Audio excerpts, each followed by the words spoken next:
మిత్రమా, కొందరుంటారు, నేను లేకపోతే వాళ్ళీ పనులు ఎలా చేసుకుంటారో చూస్తా అని అంటూ ఉంటారు.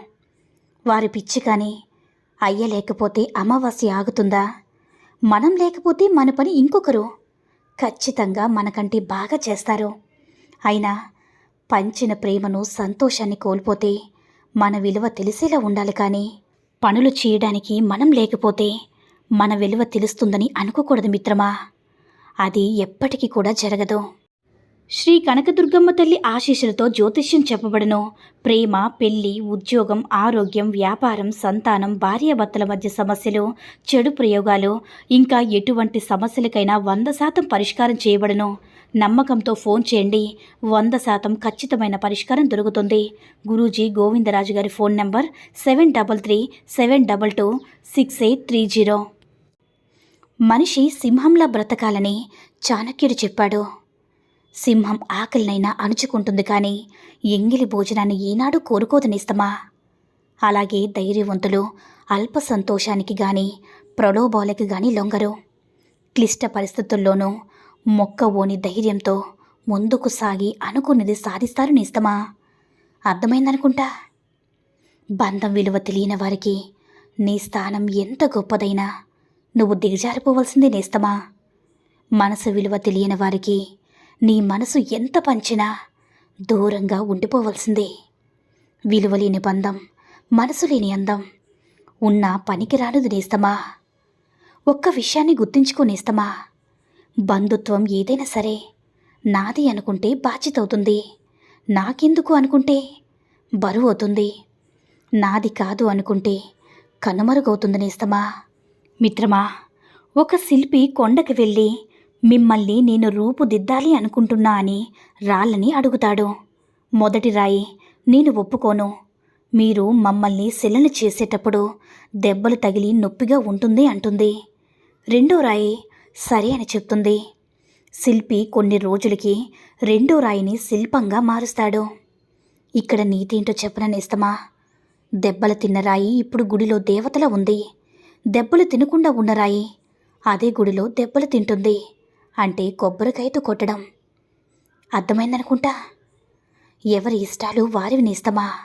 ఎవరి సంతోషాలు వారివి, ఎవరి ఆశలు వారివి, ఎవరి ఆలోచనలు వారివి.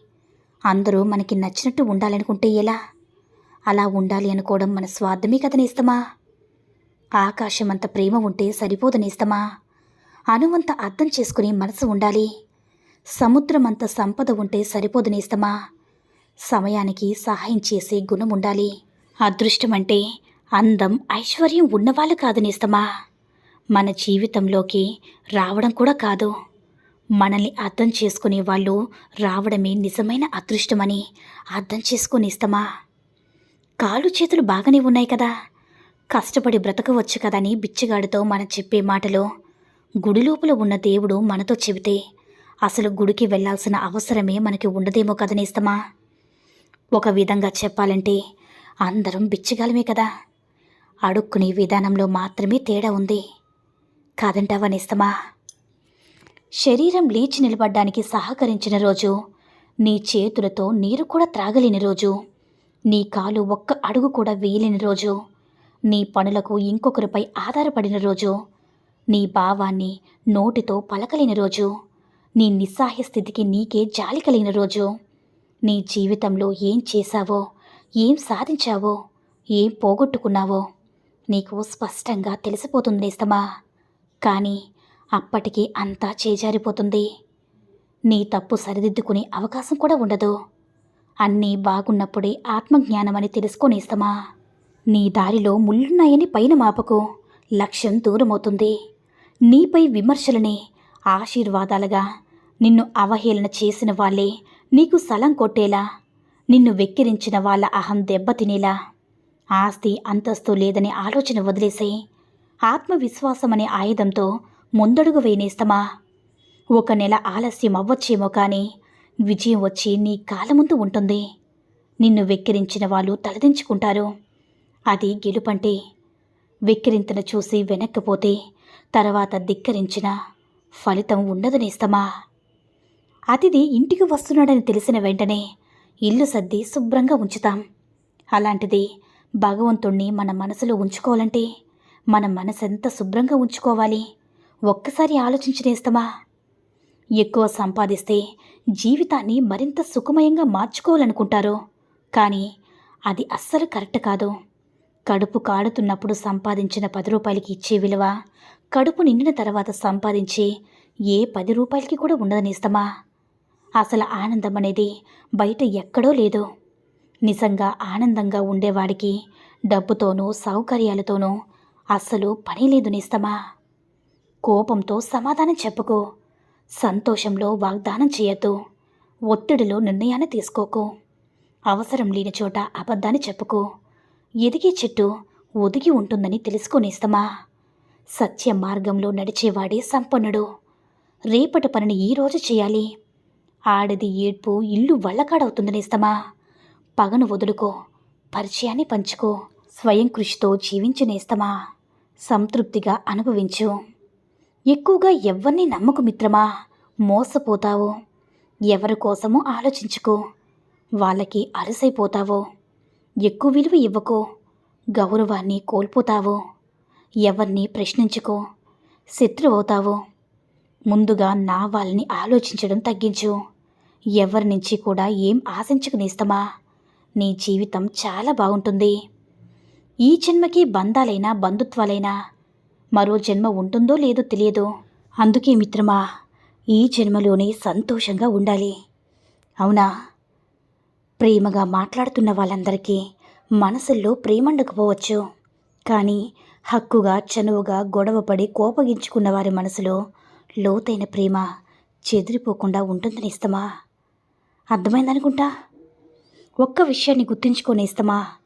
నాయకత్వం అనేది బలాన్ని బట్టి నిర్ణయిస్తే అడవిని ఏనుగు పరిపాలించేది కదా, సింహం కాదు. ఎవరికంటేనో నువ్వు గొప్పగా ఉండాలని అనుకోకో. నీ గతంలో కంటే ఇప్పుడు బాగుంటే చాలనుకో. ఎందుకంటే ఆశ పుట్టినంత త్వరగా అవకాశం పుట్టదు కదనేస్తమా. ఒక్క విషయాన్ని గుర్తుంచుకొనేస్తమా. ముక్కు సూటిగా ఉన్నది ఉన్నట్టుగా మాట్లాడి చూడు. నీ పక్కన ఒక్కరూ ఉండరు. అదే అన్ని అబద్ధాలు చెప్తూ ఉన్నవి లేనివి కల్పించి చెప్తూ మాట్లాడి చూడు నేస్తమా. నీ చుట్టూ ఒక పెద్ద గుంపే ఉంటుంది. అబద్ధాలకున్న విలువ నిజానికి ఎప్పుడూ ఉండదు. నిజం ఇప్పుడు కఠోరంగానే ఉంటుంది నేస్తమా. ధనం వల్ల సుఖం పొందవచ్చని అందరూ పిచ్చిగా సంపాదిస్తుంటారు. అధికమైన సొమ్ము ఎప్పటికైనా దుఃఖాన్ని కలిగిస్తుంది. సంపాదించిన సొమ్మును కాపాడుకోవాలని అశాంతితో అల్లాడుతూ ఉంటారు. అత్యంత ప్రేమానురాగాల్లో ఉండే తల్లికి పిల్లలకు మధ్య కూడా ధనం విరోధం తెస్తుంది నేస్తమా. తల్లిదండ్రుల మనసు మమత ముక్కలయ్యేది ఎప్పుడో చెప్పన నేస్తమా. తమ కష్టం పిల్లలకు రాకుండా ఉండాలని రెక్కలు ముక్కులు చేసుకుంటూ అల్లారు ముద్దుగా పెంచుకున్న పిల్లలు పెద్దయ్యాక మా కోసం మీరేం చేశారని నిలదీసి అడిగినప్పుడు అందుకే నేస్తమా, ఎప్పుడు ఎలాంటి పరిస్థితుల్లో ఉన్నా సరే నీ తల్లిదండ్రులను నిందించొద్దు. వారికంటే ఈ లోకంలో నీ మంచి కోరుకునేవారు ఎవరూ లేరు నేస్తమా. అర్థమైందనుకుంటా. ఆడదాని అందాన్ని చూసి మగాడు ఆకర్షితుడైతే మగాడి డబ్బును చూసి ఆడది ఆకర్షితురాలవుతుంది. ఆ ఆకర్షణకు వారు పెట్టుకున్న ఒకే ఒక్క అందమైన పేరే, అది ప్రేమ. ఆడదాని కన్నీరుకు కామానికి కరిగిపోయే మగాడు ఏదో ఒక రోజు ఆమె చేతిలో ఆట బొమ్మగా మారిపోతాడు. కొంతమంది ఆడవాళ్ళకి మాత్రమే మిత్రమా ఇది. చాలామంది ఆడవాళ్ళు మగాడు చూపించే ప్రేమకు తమ శరీరాన్ని తాకట్టుగా పెడతారు. కానీ ఆ శరీరం రుచి తెలిసాక మగాడు కొత్త రుచుల కోసం వెతుకుతూ ఉంటాడు. ఆడదాని అక్రమ సంబంధం, మగాడి అక్రమ సంపాదన బయటపడిన రోజున వారికి జీవితాలే లేకుండా పోతాయి నేస్తమా. కొంతమంది భార్యాభర్తలు వారి మధ్య ప్రేమ లేకపోయినా కూడా ప్రేమను నటిస్తూ బ్రతికిస్తూ ఉంటారు. ఇలాంటి భార్యాభర్తలు చివరి వరకు కలిసి ఉండవచ్చేమో కానీ సంతోషంగా మాత్రం ఎప్పటికీ కూడా ఉండలేరు నేస్తమా. ఏ స్త్రీ అయితే ఒంటరిగా తిరగడానికి భయపడదో, స్నేహితులను వదులుకోవడానికి వెనుకాడదో, ఇతరుల విమర్శలు లెక్క చేయకుండా సమాజానికి కూడా భయపడకుండా ఉంటుందో అటువంటి స్త్రీని అదుపు చేయడం ఏ మగాడికి కూడా సాధ్యం కాదు. అర్థమైందనుకుంటా. ఈ సూక్తుల్లో ఏ సూక్తి నచ్చిందో కామెంట్ చేయండి. ఈ వీడియో నచ్చినట్లయితే లైక్ చేసి షేర్ చేయండి. మరిన్ని వీడియోస్ కోసం మన ఛానల్ని సబ్స్క్రైబ్ చేసుకుని మాకు కొంచెం సపోర్ట్ చేయండి. ధన్యవాదములు.